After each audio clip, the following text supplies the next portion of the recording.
Well, first off, I'd like to thank everyone that watched my first video. Thanks for sticking through the 15 minutes. Man, I get bored of my own voice sometimes. Thank you. I get bored of my own voice, and yet I had a bunch of people give me some feedback on my video, and I'm super grateful. Thanks so much for watching it and for giving me feedback. It's super important. Even if you just watch it, say you enjoy it, say you didn't enjoy it, whatever, like, I don't mind. I'm just doing my thing, and if you want to be here while I do it, you know, see me off for the journey, then hey, you were here before anyone else. So thanks for being a part of Stratimoto. Some feedback that I got was really valuable. One thing that I noticed pretty much across the board in terms of multiple different people giving me feedback was that I need to finish sentences better. I need to be able to stay on course for a topic and get my sentences out much quicker than I was doing. That I was getting distracted too often.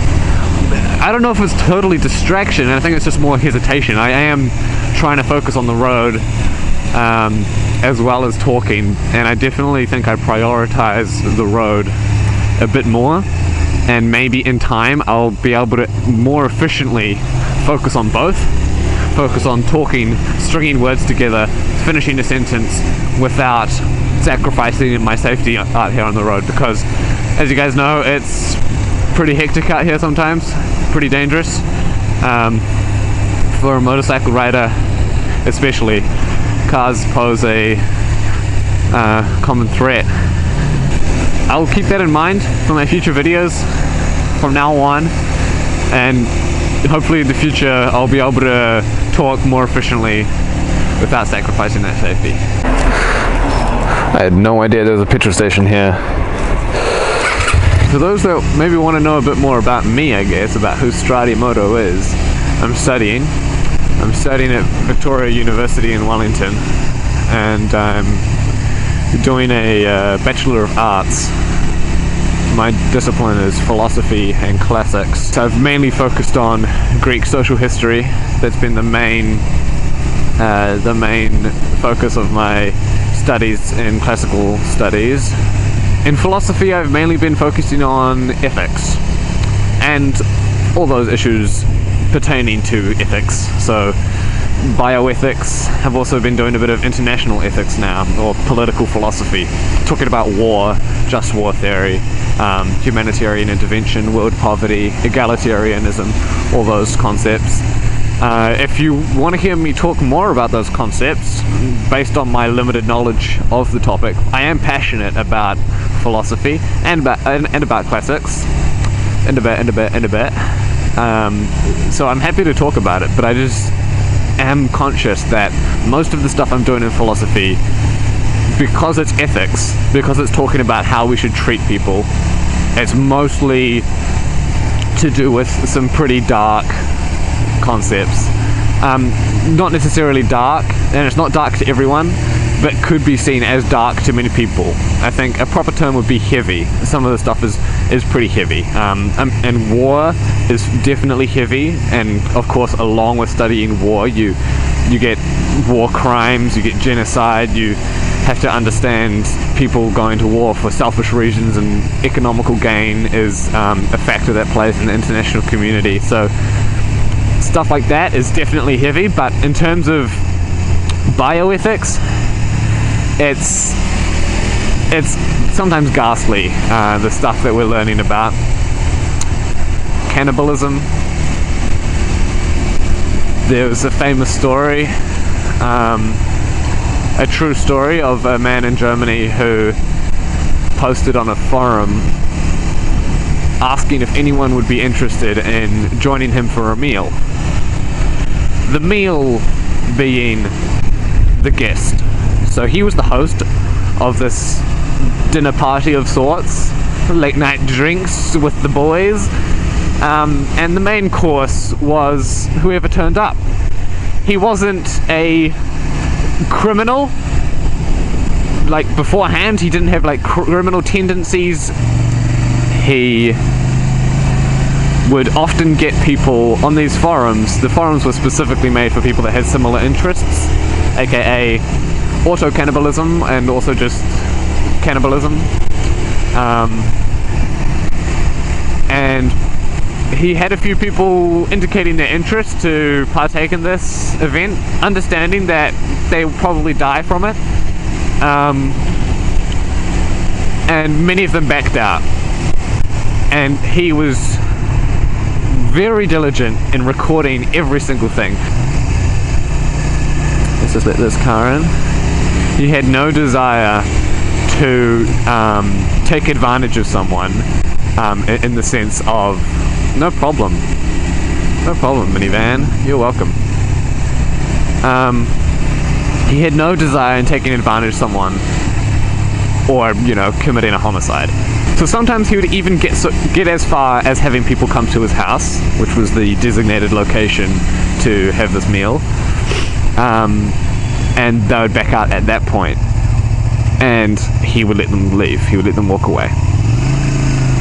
Who knows? Maybe he even paid for their train ticket. No, I've got no idea. I'm just making shit up now. But there was one person who decided to go all the way.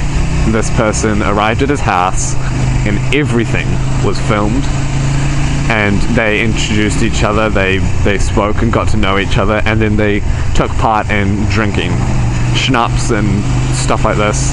I think I'm actually going left.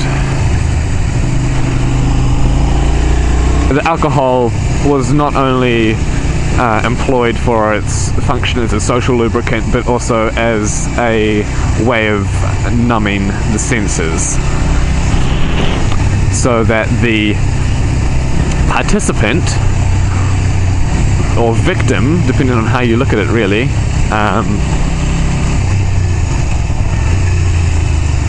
wouldn't have to experience as much pain. First off, very important to note that they consented to being eaten. They consented to losing their life for the sake of a meal that night, so long as they could enjoy as much of themselves as possible before they died. You're starting to see how messed up bioethics can be.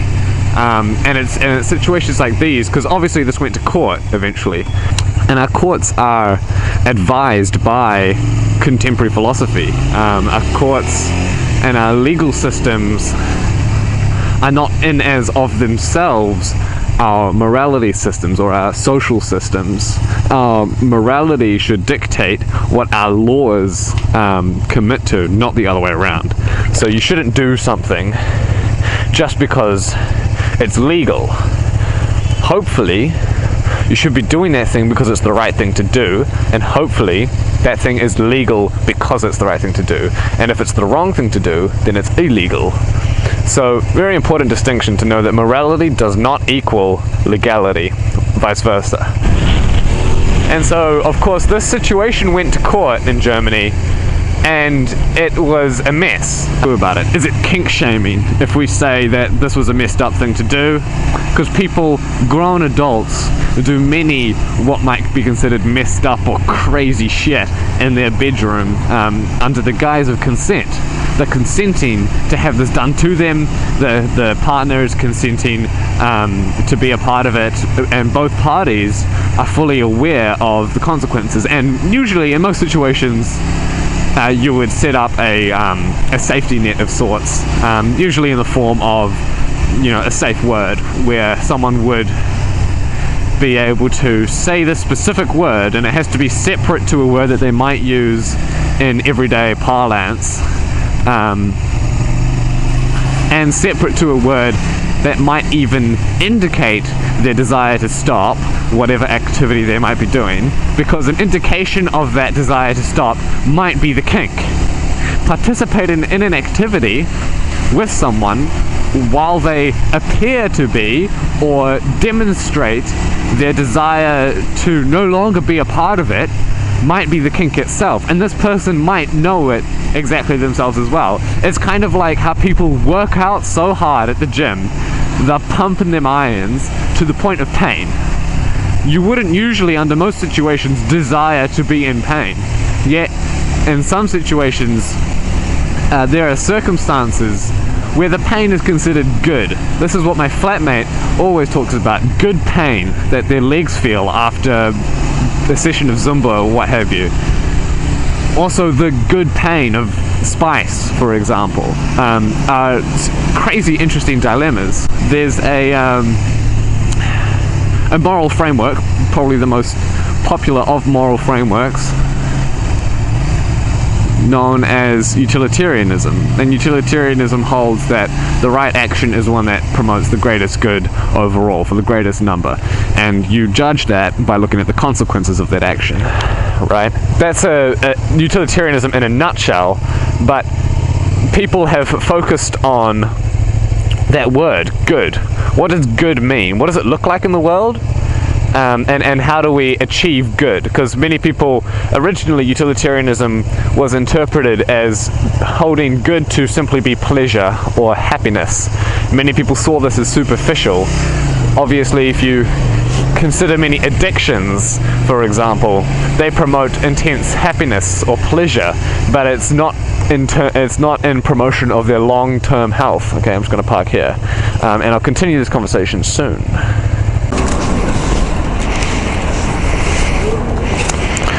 As I was saying, there are different ways to measure the good, and I'm using this liberally, the term good, I'm not using it definitively.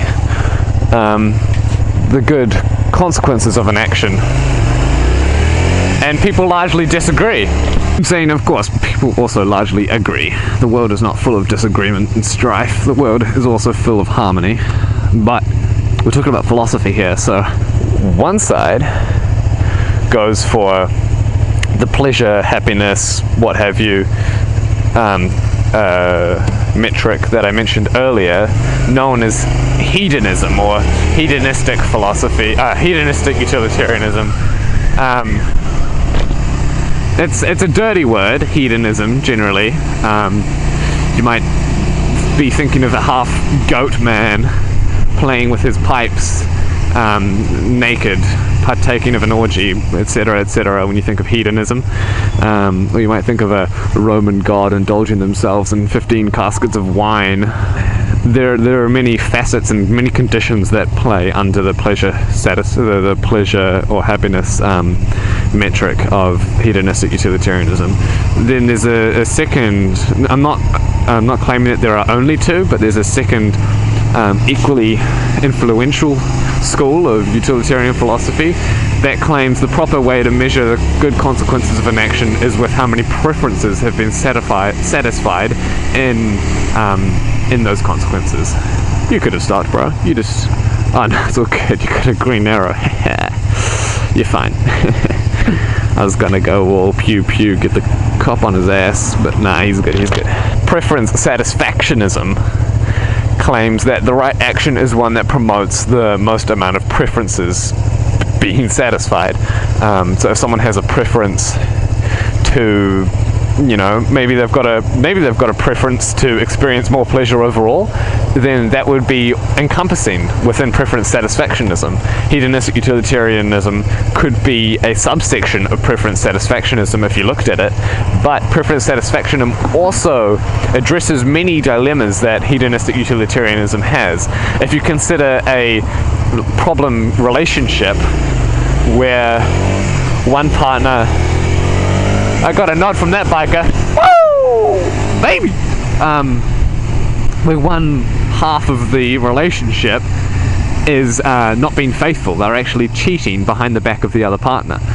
But they don't know. This one that's getting cheated on doesn't know that their partner is cheating.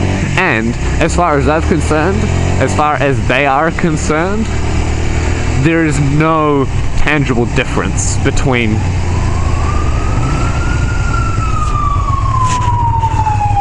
Oh, there are the sirens.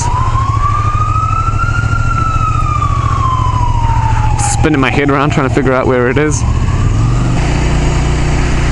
As far as the second party is concerned, there's no tangible difference between their partner when they were a loyal one compared to when they are a unloyal one.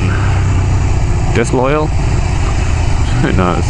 Unfaithful is one way of saying that, but on their side they still experience the same happy person. They still experience all the benefits of having a relationship with this person as well.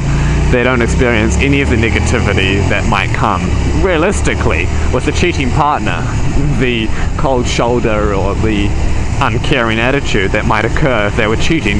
They're probably cheating for some specific reason. Their level of attraction for this initial partner obviously doesn't seem to satisfy them, and so there are heaps of other issues. But notwithstanding, so all other things basically considered, the situation calls for a slight shift in our lens when assessing hedonistic claims, because it seems like there's more good created in that situation than there would be with a situation where it is just entirely within that unit. Thank you. If you consider the benefit that the third party experiences in being able to have a relationship with this first party, the one that's cheating, then overall it's a net gain. Overall, there's more happiness being created. There's the normal happiness that we had initially of the relationship, plus the auxiliary relationship that is occurring. So, preference satisfactionism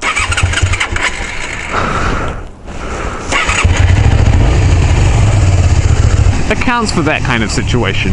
It accounts for the fact that while there might be overall utility gained in terms of pleasure or happiness in that situation, the second party, the one that is being cheated on, has a preference not to be cheated on. Well, I mean, assuming that they went in for an exclusive monogamous relationship. But if they went in for an open relationship, then that wouldn't be their preference. But we're assuming that they would prefer not to be cheated on. What's going on up ahead here? I don't know. But we're going really slow, and I'm not sure why. A car is pulling over or something.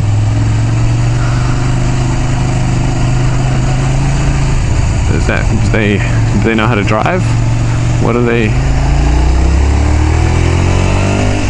They're just pulling over because they're self-conscious. Okay, they might be learning to drive, or they might have learnt to drive 50 years ago, who knows. Preference satisfactionism accounts for the fact that while there might be overall hedonistic gains and some consequences, people's preferences haven't been satisfied. And the second party might have a preference to not be cheated on, and to have a partner that is loyal or faithful, or that performs exclusive acts only with them and no other people. You can see how philosophy gets kind of convoluted. It can be very complicated, but it is important to challenge every assumption made in claims. And when someone claims that overall good has been promoted from an act, you can look at the assumptions made in that sentence, and you can be like, okay, well, what is the good that has been promoted in the act?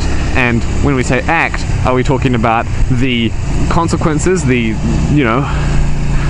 occurrence directly as soon as the act has been concluded, or are we looking at the follow-up? Are we looking at every single thing that happens in between as well? And philosophy is often more about asking questions than answering them. It's more often about making people think and making people challenge their assumptions. And if a statement or a claim does have false presuppositions inside of it, then you're gonna have to delve deeper. So, preference satisfactionism can also account for those situations where people's pleasure or happiness might be, perverted for the sake of their preferences being satisfied. Obviously, there are heaps of problems that occur with preference satisfactionism, such as 1. People's preferences might be stupid. They might be ridiculous.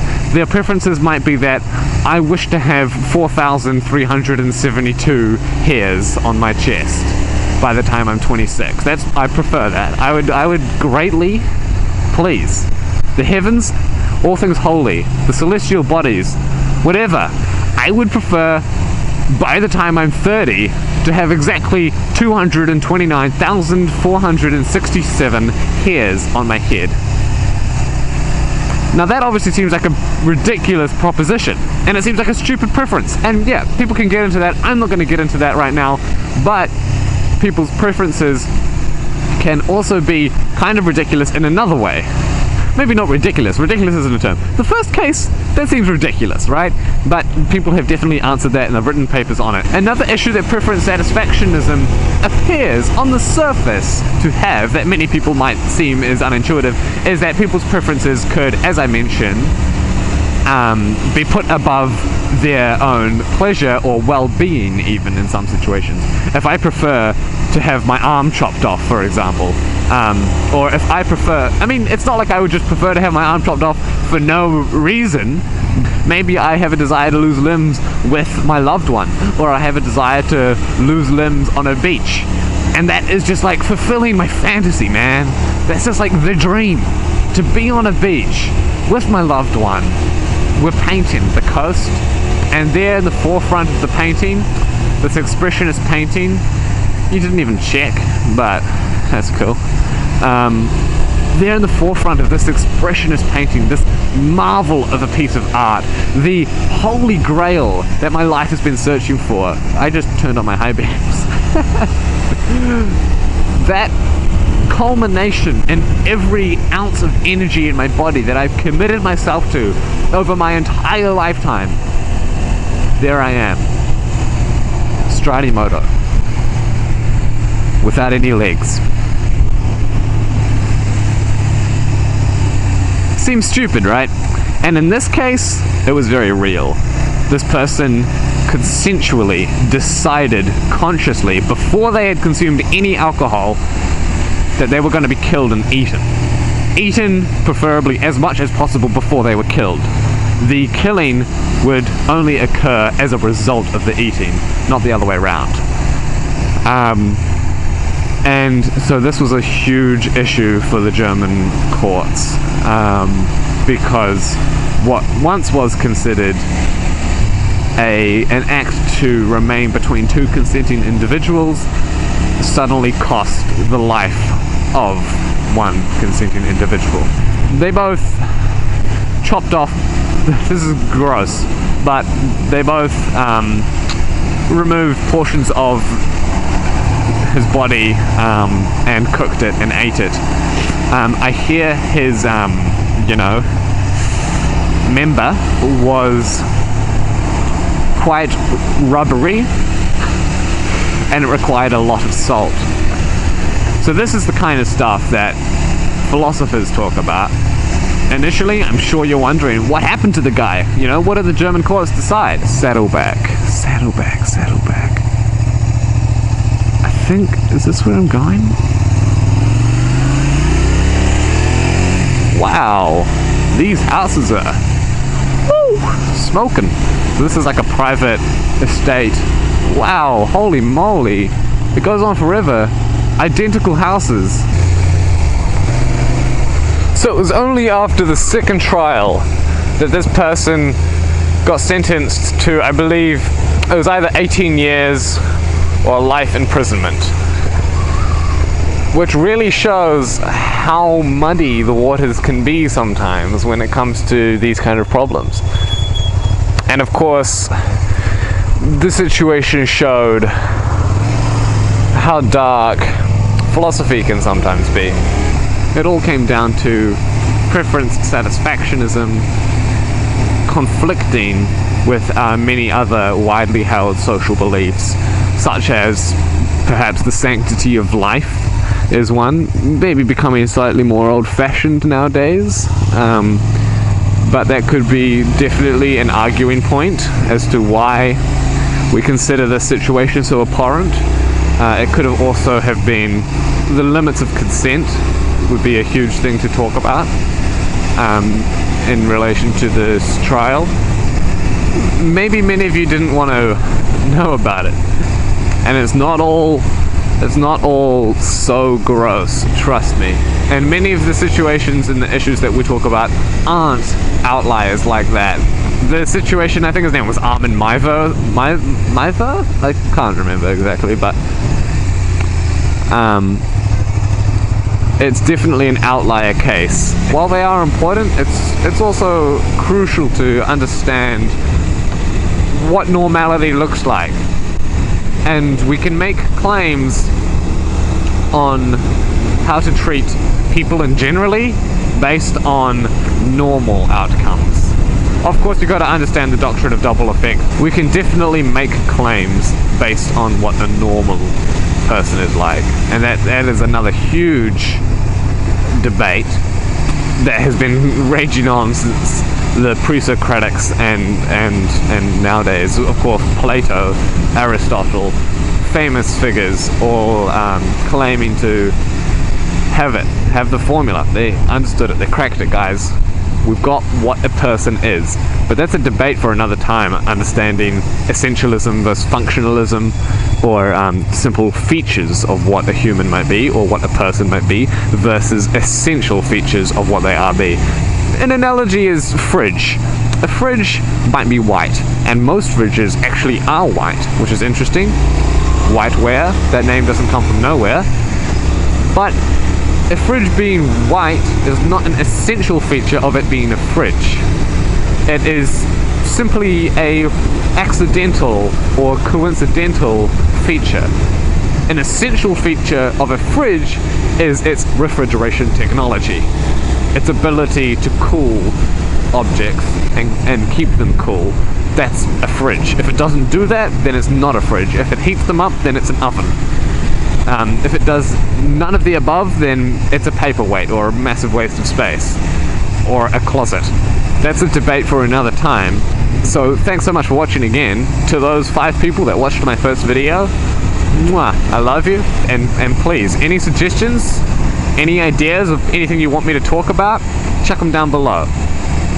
And until then, stay safe. Bon voyage.